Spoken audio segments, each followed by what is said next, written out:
भाई बहनों, राजस्थान में से एक भी पंजा बचना नहीं चाहिए भाई। अगर दिल्ली में कांग्रेस की सरकार होती तो क्या क्या हुआ होता?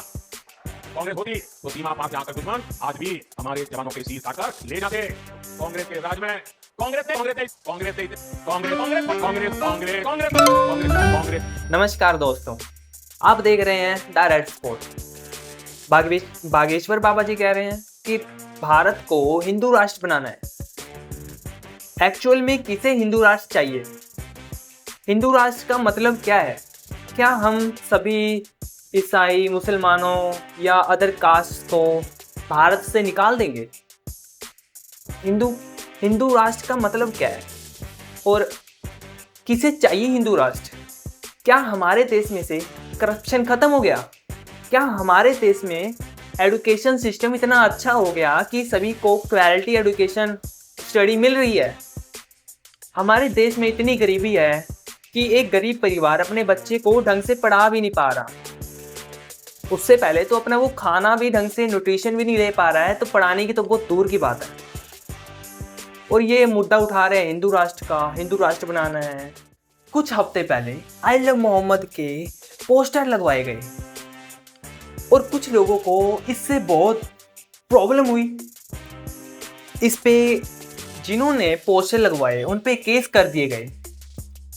केस क्यों किए गए? जब हिंदूज आई लव महादेव कह सकते हैं, जब हिंदूज आई लव मोदी कह सकते हैं, तो मुसलमान लोग आई लव मोहम्मद क्यों नहीं कह सकते? क्या प्रॉब्लम है? तो इस पर टिप्पणी करते हुए ओवैसी जी ने कहा, अब हद तो ये हो गया कि इस देश में आई लव मोदी बोल सकते बट आई लव मोहम्मद सल्लल्लाहु अलैहि वसल्लम नहीं बोल सकते। और रूबिका जी ने क्या बताया इस पर? आप अपने आप देखिए। नाम मेरा रूबिका लियाकत है। तो ओवैसी साहब, आप तो वकील हैं, बैरिस्टर हैं, पढ़े लिखे आदमी हैं। ऐसा तो नहीं हो सकता कि आपने कानपुर की एफआईआर की कॉपी ना पढ़ी। मुझे तो पूरा यकीन है असद साहब, आपने एक एक शब्द उस एफआईआर का पढ़ा होगा। उसके बावजूद अगर आप ये कह रहे हैं कि इस देश में आई लव मोहम्मद नहीं कह सकते, तो फिर से एक झूठ को बार बार लगातार बोलकर क्या हासिल करने की कोशिश हो रही है?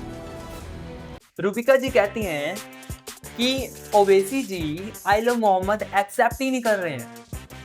सरासर झूठ फैलाते हैं मीडिया, सरासर झूठ। कांग्रेस होती तो सीमा पार से आकर दुश्मन आज भी हमारे जवानों के सिर काटकर ले जाते। कांग्रेस सरकार कुछ न करती। तो दोस्तों, मैंने कुछ पिछले सालों में जितनी भी स्पीचेस देखी हैं, उसमें से जो सबसे ज्यादा हिंदू मुस्लिमों को बांटती है वो थी हमारे मोदी जी द्वारा। आप देख सकते हैं कि कैसे वो अपने वर्ड्स मुस्लिमों को, माइनॉरिटी को दिखाने के लिए कैसे वो वर्ड्स यूज करते हैं अपनी स्पीच में। आप देख सकते हैं। In an election rally in the western state of Rajasthan on Sunday, Indian Prime Minister Narendra Modi's comments sparked a nationwide outrage. और पहले जब उनकी सरकार थी, उन्होंने कहा था कि देश की संपत्ति पर पहला अधिकार मुसलमानों का है। इसका मतलब ये संपत्ति इकट्ठी करके किसको बांटेंगे? जिनके ज्यादा बच्चे हैं उनको बांटेंगे। तो मित्रों, मोदी जी कहते हैं कि जब कांग्रेस का राज था, जब कांग्रेस की सरकार थी, तो पाकिस्तान हमले करके भाग जाता था, मुकर जाता था, हमले होते थे वगैरह वगैरह। और अब जब मोदी जी की सरकार है, अप्रैल 2025 में पहलगाम के बेसारन में 26 लोगों की बेरहमी से हत्या कर दी गई। उसकी रिस्पॉन्सिबिलिटी कौन लेता है?